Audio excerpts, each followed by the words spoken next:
दार्जिलिंग शहर के केंद्र से 10 मिनट की ड्राइविंग की दूरी पर स्थित एक अद्भुत जापानी मंदिर है। मंदिर को निप्पोजन मायोहोजी बौद्ध मंदिर के रूप से भी जाना जाता है। यह 2 मंजिला सफेद इमारत को पारंपरिक जापानी शैली में वर्ष 1972 में बनाया गया था। मंदिर के पास पीस पगोड़ा है जो भगवान बुद्ध के 4 अवतारों को प्रदर्शित करता है। पगोड़ा के ऊपर से आपको कंचनजंगा रेंज सहित दार्जिलिंग का लुभावना दृश्य दिखाई देगा। जैसे ही आप मंदिर में प्रवेश करते हैं, इस मंदिर के स्थापक फूजी गुरुजी की तस्वीर होती है।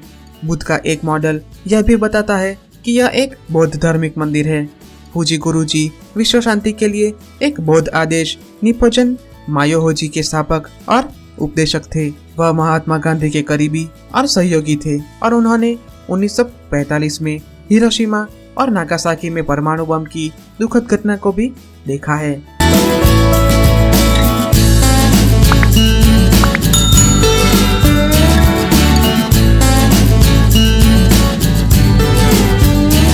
मंदिर के थोड़ी दूरी पर पीस पगोड़ा है। पीस पगोड़ा की आधारशिला 3 नवंबर 1972 को निचिदात्सु फूजी द्वारा रखी गई थी और बाद में इसे 1 नवंबर 1992 में खोला गया था। लोटस सूत्र के अनुसार पीस पगोड़ा की उपस्थिति भगवान बुद्ध का एक अवतार है जो शांति प्रदान करता है। यह भूमि के साथ साथ लोगों के मन को और आत्मा को भी शुद्ध करता है। पहला पीस पगोड़ा जापान के कुमामोटो में 1954 में फूजी गुरुजी द्वारा बनाया गया था। यहाँ का पीस पगोड़ा बुद्ध के 4 अवतारों को प्रदर्शित करता है। यह दार्जिलिंग में सबसे ऊंची आजाद खड़ी संरचना है। इसकी ऊंचाई 28.5 मीटर है। जैसे ही आप पगोड़ा में सीढ़ियां चढ़ते हैं, आपको निचले स्तर पर 2 तरफ शेरों के मॉडल दिखाई देंगे। बुद्ध के अवतार दीवारों में जड़ी हुई है और सोने के रंग में पॉलिश की गई सभी बड़ी मूर्तियां हैं। पीस पैगोडा को जापान के डॉक्टर एम ओका द्वारा डिजाइन किया गया था और इसे बनाने में पूरे 3 साल लगे थे। शिखर पर शिवालय के चारों ओर परिक्रमा करना अच्छा माना जाता है। आप रेत के पत्थरों पर उकेली गई सुंदर कलाकृति देखेंगे जो बुद्ध और उनके अवशेषों के जीवन को दर्शाती लकड़ी के ढांचे की तरह दिखती है।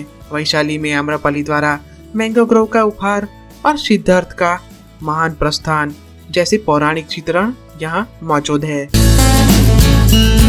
आप परिक्रमा के दौरान बुद्ध के 4 अवतार देखेंगे जिसमें बुद्ध भगवान की मुद्राएं जैसे बैठना, सोना, खड़ा होना और ध्यान करना शामिल है।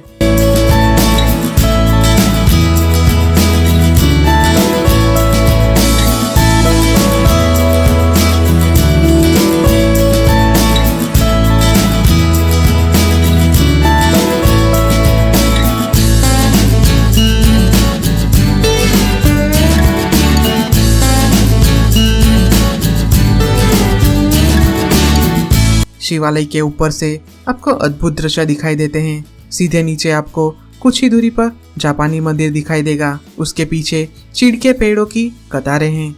जैसे ही आप बाईं ओर देखते हैं, आपको पर्वत की श्रृंखला दिखाई देगी। साफ दिन में यहाँ से बर्फ की चोटियाँ बहुत ही साफ नजर आती हैं।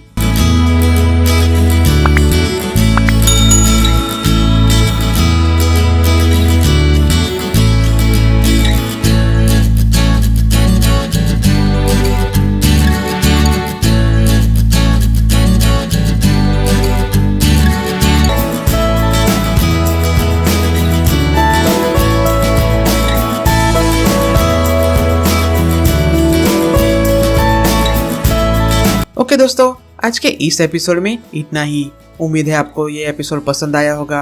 मिलते हैं अगले हफ्ते एक नए एडवेंचर के साथ। Thank you so much. Lots of love. Till next time.